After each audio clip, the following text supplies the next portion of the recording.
வணக்கம் நண்பர்களே. இன்று நாம் பேசப்போகும் தலைப்பு உண்மையிலேயே ஒரு மாயாஜாலம் போன்றது. நம்மில் பலருக்கு அறிவியல் என்றாலே ஏதோ புரியாத சூத்திரங்கள், எண்கள் மற்றும் கணக்குகள் என்றுதான் நமக்கு தோன்றும். ஆனால் நாம் அன்றாடம் பார்க்கும் இந்த உலகத்திற்கு பின்னால் ஒரு மறைமுகமான உலகம் இருக்கிறது.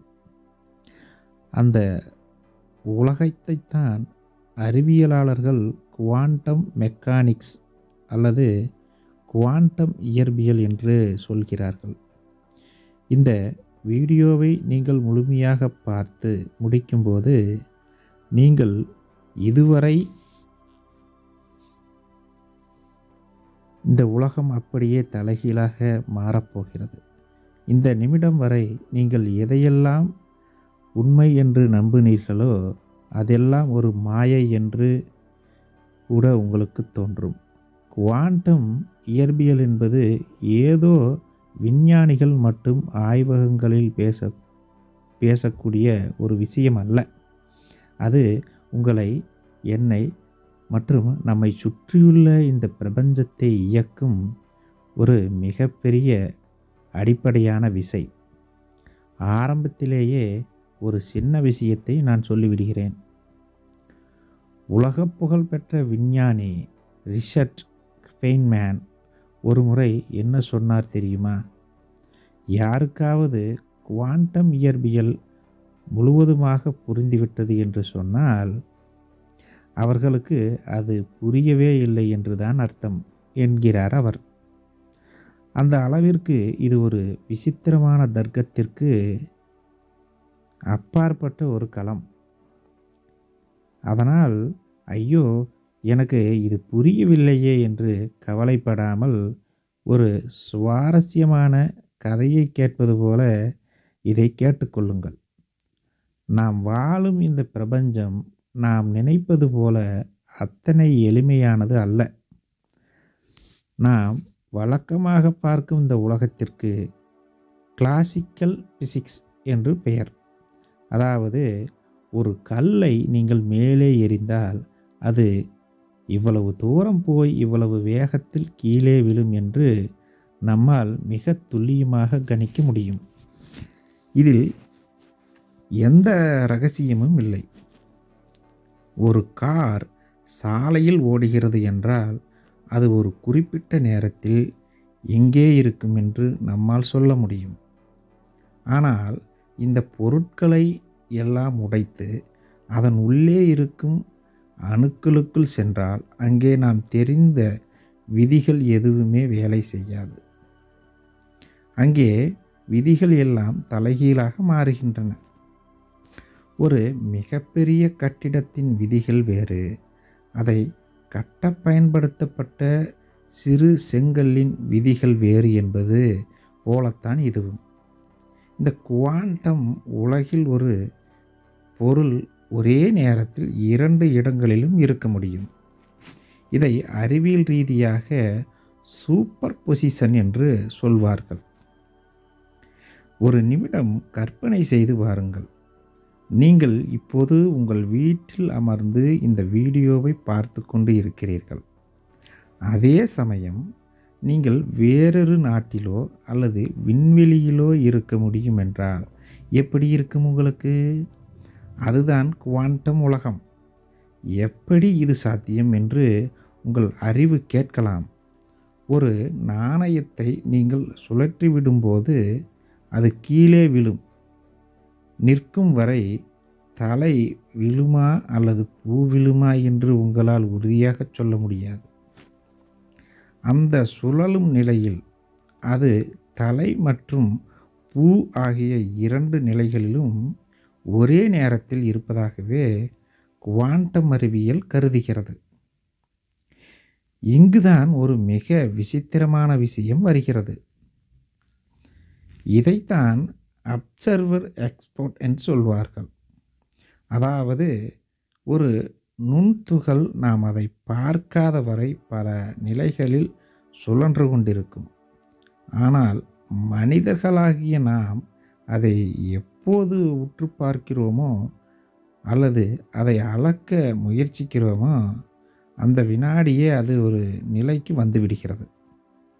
அதாவது நாம் பார்ப்பது தான் அந்த பொருளின் நிலையை தீர்மானிக்கிறது என்று முடிவாகிறது. நாம் பார்க்காத போது அந்த துகள் ஒரு அலையைப் போல எங்கும் பரவி இருக்காது. நாம் கவனிக்கும் போது அது ஒரு புள்ளியாக மாறுகிறது. இதற்கு என்ன அர்த்தம் தெரியுமா? இந்த உலகத்தை கவனிக்கும் ஒரு மனம் இருக்கும்போதுதான் அந்த பொருட்கள் ஒரு நிலையான வடிவத்தை எடுக்கின்றன.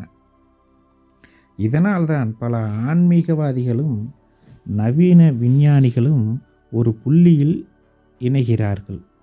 ஆழ்ந்த மௌனம் கொண்டு ஒரு விஷயத்தை கவனிக்கும்போது அந்த இடத்தின் தன்மையை மாறிவிடுகிறது.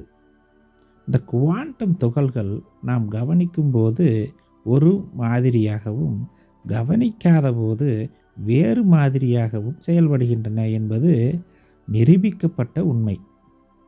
அப்படியானால் நாம் பார்க்கும் இந்த உலகம் உண்மையிலேயே நாம் பார்ப்பதால் தான் இப்படி இருக்கிறதா என்ற கேள்வி எழுகிறதல்லவா?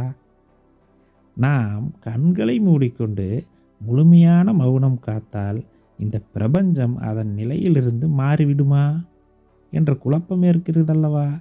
இந்த குழப்பமான சூழலை விளக்கத்தான் பூனை என்ற புகழ்பெற்ற உதாரணம் சொல்லப்படுகிறது. இந்த ஒரு மூடிய பெட்டிக்குள் ஒரு பூனை இருக்கிறது என்று வைத்துக்கொள்வோம். குவாண்டம் விதிகளின்படி அந்த பெட்டியை திறக்கும் அந்த பூனை உயிருடன் இருக்கிறது. அந்த பெட்டியை திறக்கும் வரை அந்த பூனை உயிருடன் இருக்கிறது. அதே சமயம் இறந்தும் இருக்கிறது. நாம் பெட்டியை திறந்து உற்று பார்க்கும் போது அந்த ஒரு வினாடியில்தான் அந்த பூனை பிழைத்திருக்கிறதா இல்லையா என்பது முடிவாகிறது. ஒரு குழப்பமாகத்தான் இருக்கும் இது. இது கேட்பதற்கு பைத்தியக்காரத்தனமாக தோன்றலாம். ஆனால் அணுக்களின் உலகில் இதுதான் நிதர்சனம். நமது கவனிப்பு தான் ஒரு முடிவை உண்டாக்குகிறது. அடுத்து நாம் பார்க்க வேண்டிய மிக முக்கியமான விஷயம் குவாண்டம் என்டாங்கிள்மெண்ட் என்று சொல்வார்கள்.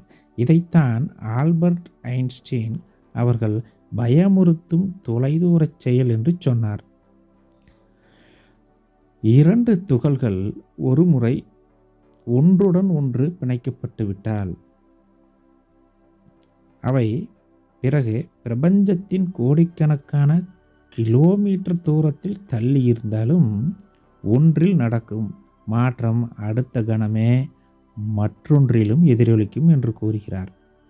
ஒளியின் வேகத்தை விட வேகமாக தகவல்கள் அங்கு பரிமாறப்படுகின்றன. இது எப்படி சாத்தியம் என்று இதுவரை விஞ்ஞானிகள் மண்டையை உடைத்துக் கொள்கிறார்கள். நாம் எல்லோரும் ஏதோ ஒரு வகையில் இந்த பிரபஞ்சத்தோடு கண்ணுக்கு தெரியாத இலைகளால் பிணைக்கப்பட்டுள்ளோம் என்பதற்கு இதுவே ஒரு பெரிய சான்று. அதாவது இப்போது நாம் குறிப்பிடுவதுதான் பிரபஞ்சம் இருக்கிறது என்று நம்புகிறோம். அது நிச்சயமாக இருக்கிறது, நமக்கு கை கொடுக்கும் என்று நான் நம்புகிறோம். இந்த குவாண்டம் இயற்பியல் நமது அன்றாட வாழ்க்கையில் எங்கு இருக்கிறது என்று நீங்கள் கேட்கலாம். நீங்கள் பயன்படுத்தும் ஸ்மார்ட் போன், லேப்டாப், ஏன் மருத்துவமனையில் இருக்கும் எம்ஆர்ஐ ஸ்கேன் இயந்திரம் வரை அனைத்தும் இந்த குவாண்டம் விதிகளை பயன்படுத்தித்தான் உருவாக்கப்பட்டிருக்கின்றன. இந்த விசித்திரமான உலகம் நமக்கு தெரியாமல் நம்மை சுற்றியே இயங்கிக் கொண்டிருக்கிறது. அணுக்களின் இந்த மாய நடனம் இல்லை என்றால் இன்று நாம் பார்க்கும் எந்த ஒரு நவீன தொழில்நுட்பமும் இருந்திருக்காது. குவாண்டம் உலகம் நமக்கு சொல்லும் செய்தி ஒன்றுதான்: நாம் பார்ப்பது மட்டுமே உண்மை அல்ல. இந்த பிரபஞ்சத்தில் இன்னும் சொல்லப்படாத, புரியாத பல மர்மங்கள் ஒளிந்து கிடக்கின்றன. நாம் எவ்வளவோ முன்னேறிவிட்டதாக நினைத்தாலும் ஒரு சிறு அணுவின் செயல்பாட்டை புரிந்து கொள்ளவோ இன்னும் போராடி கொண்டுதான் நாம் இருக்கிறோம். இந்த பிரபஞ்சம் ஒரு பெரிய இயந்திரம் அல்ல. அது ஒரு பெரிய சிந்தனை அல்லது ஒரு ஆழமான அதிர்வு என்று கூட நாம் சொல்லலாம். நண்பர்களே, குவாண்டம் இயற்பியல் என்பது வெறும் அறிவியல் பாடம் மட்டுமல்ல. அது நம்மை பற்றிய தேடல். இந்த பிரபஞ்சத்தின் ரகசியங்கள் அனைத்தும் அணுக்களை விட சிறிய துகள்களுக்குள் மிக அமைதியாக ஒளிந்து கிடக்கின்றன. இந்த பயணம் இதோடு முடிந்துவிடப் போவதில்லை. இது ஒரு மிகப்பெரிய கடல். நாம் எடுத்த இந்த ஒரு சிறு துளி மட்டுமே. நாம் எடுத்தது சிறு துளிதான். இனி வரும் வீடியோக்களில் நாம் இன்னும் ஆழமாக ஒரு துகள் எப்படி அலையாக மாறுகிறது, காலப்பயணம் என்பது உண்மையில் சாத்தியமா, மல்டிவர்ஸ் எனப்படும் பல பிரபஞ்சங்கள் இருக்கின்றனவா போன்ற பல ஆச்சரியங்களை நாம் அடுத்தடுத்த வீடியோக்களில் பார்க்க போகிறோம். ஒவ்வொரு துகளும் ஏதோ ஒரு செய்தியை நமக்கு சொல்லிக்கொண்டே இருக்கிறது. அந்த செய்தியை புரிந்து கொள்ள நமக்கு தேவையானது அறிவியலோடு கலந்து ஒரு தேடல் குணம் மட்டுமே தான். இந்த முதல் முயற்சி உங்களுக்கு ஒரு புதிய சிந்தனையை தூண்டியிருக்கும் என்று நம்புகிறேன்.